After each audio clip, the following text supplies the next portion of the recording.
So, I didn't really want to record this video because it's going to be a negative one, but you know, usually when you're negative, people watch your video most of the time, which is weird, but this is how the world works.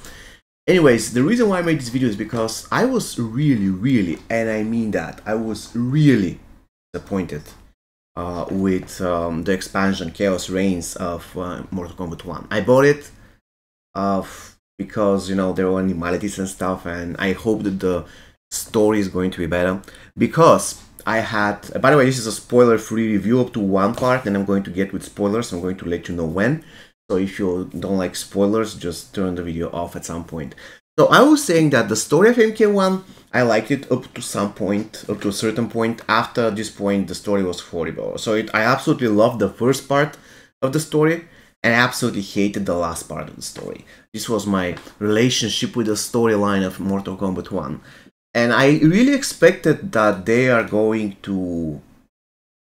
I mean, it wasn't just me. Many people were disappointed by the story of MK1.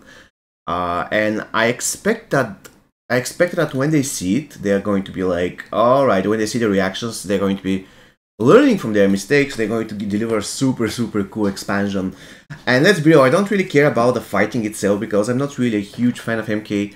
When it comes to the console version, I just play a couple of games and then I'm done with it. I cannot really memorize all these combinations of doing, you know, like forward, backward, then you just press this button 4 times and the other button 3 times. I cannot do that. So I'm not really a huge fan of that game in terms of playing it regularly. I can play it from time to time just to relieve some stress or anything, but all I'm saying is that I bought the expansion because I believe that expansion is going to give us a really good, compelling story. The new character is going to be awesome, so I'll be playing characters here or there, and also I will use some cutscenes so I can put them into my mkmobile videos. Expansion was super expensive. I believe it was about $60–70, something like this. I don't really remember, or probably $50. I don't remember. But the expansion, I opened it, and the first 10 seconds of it was pretty cool. And then there was one, let's say, introduction scene that served as an introduction. I'm not going to spoil it. And this scene, in my opinion, was cool. I really liked it. And after that, every single scene after the introductory scene was bad. And this is going to be the spoiler-free version of the review. So, every single scene after the first one, after the introductory scene, I disliked heavily. Multiple reasons for that. So let's start it. Seeing that, by the way, spoilers are going to follow this, so if you don't want to get the story of the expansion of Mortal Kombat spoiled, just close off the video right now. If you don't care about spoilers, or if you watched it already and want to know what my opinion is, then stay with the video.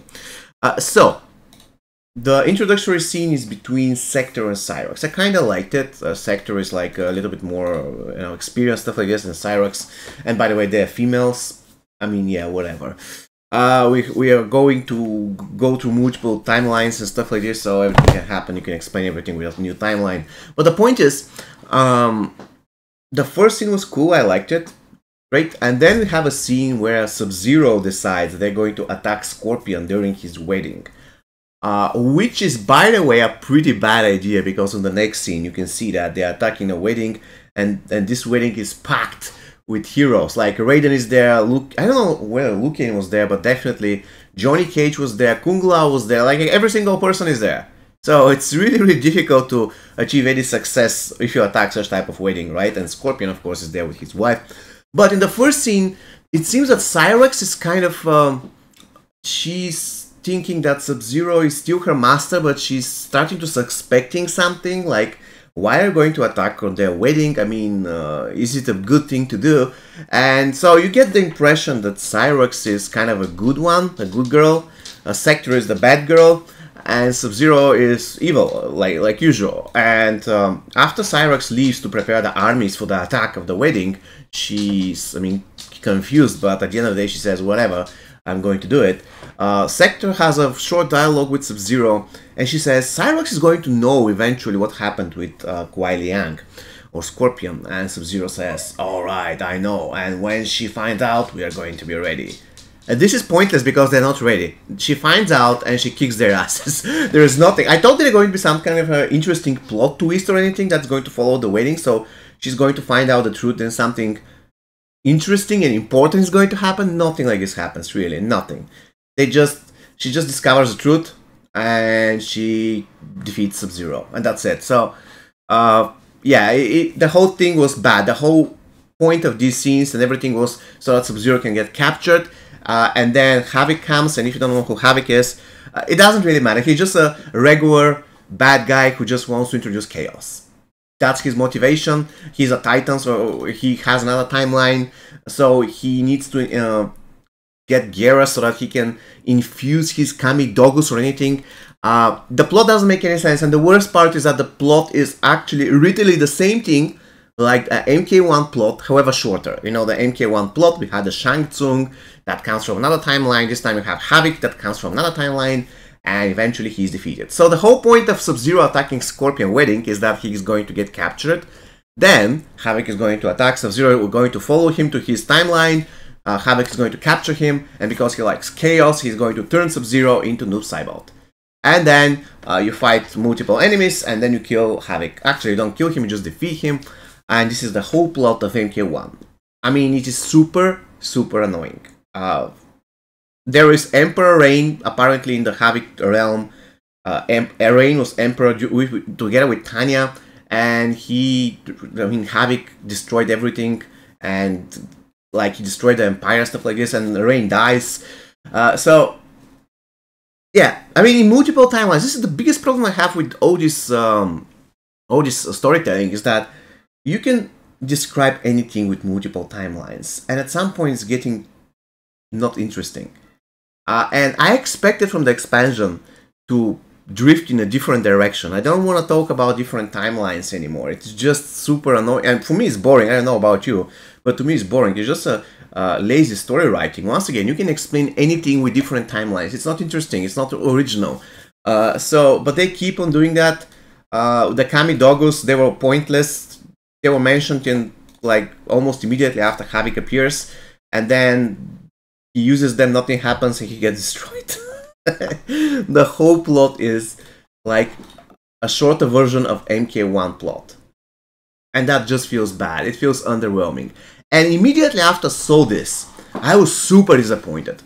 And I went to a random YouTube video that has the whole thing compiled, the whole cutscenes, the storyline, and the comment section was flooded with people who disliked it as well. So it wasn't just me, just the storyline was bad, and I don't understand why they decided to do the same thing. They literally repeated the same storyline with different villain, and that's it. I don't know about you guys. Please let me know down below in the comment section. Did you watch it? Do you agree with me? This is one of the reasons that I don't like MK1 Scorpion. I'm sorry, he's not a Scorpion. I would never admit that Kuai Liang can be a Scorpion. It's just not right. It is just not right. Why? I just don't buy it. I'm sorry. Probably some of you are going to say that's a breath of fresh air, but I don't buy it. Kuai Liang or MK1 Scorpion is not a Scorpion. I liked really the story of Scorpion. How he's this vindictive ghost that came from the Nether Realm and stuff like this. I really liked it. I really liked the original story between him and Sub-Zero. And this new timeline and everything, I probably am going to buy it with MK2, MK3, or I don't know whether I'm going to even follow Mortal Kombat in 2 or 3 installments of Mortal Kombat, if they even do them. But I am not a fan of Mortal Kombat 1. And I'm not a fan of the expansion, especially of the story.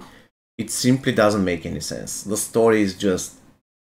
Seriously, there is a one full chapter of the story when you're just going through a maze and trying to get out. And then actually the best part about it is that you talk to a dragon, and the dragon actually teleports you to a location, and this is how you win. The dragon teleports you to a location. And this is how you win, because you get there before Havoc. Alright, so I don't really want to make negative videos, but I just wanted to share with you my opinion on the Mortal Kombat Khaos Reigns, or whatever the name was. I am not a fan of it. I simply believe it is underwhelming. Probably they did it in a rush. I cannot understand such type of storytelling, seriously. They should have made a better story. It is simply, there is no excuse for such a basic story. I mean, this is a basic story. There was nothing new in this story. It was boring. It was boring, seriously. We have another Titan. That Titan is trying to destroy your timeline by introducing anarchy and stuff like this, and he's ha ha ha, I like anarchy, and that's it. That's it. And you finally beat him, and yeah, whatever. And to be honest with you, I like the previous version of Noob Saibot. I mean, the story behind the previous Noob Saibot from the previous installments of the game, I just liked it better. This Noob Saibot is like a guy who just randomly goes into a new timeline, and then the other guy who likes Chaos decides to transform him into Noob Saibot, and that's it.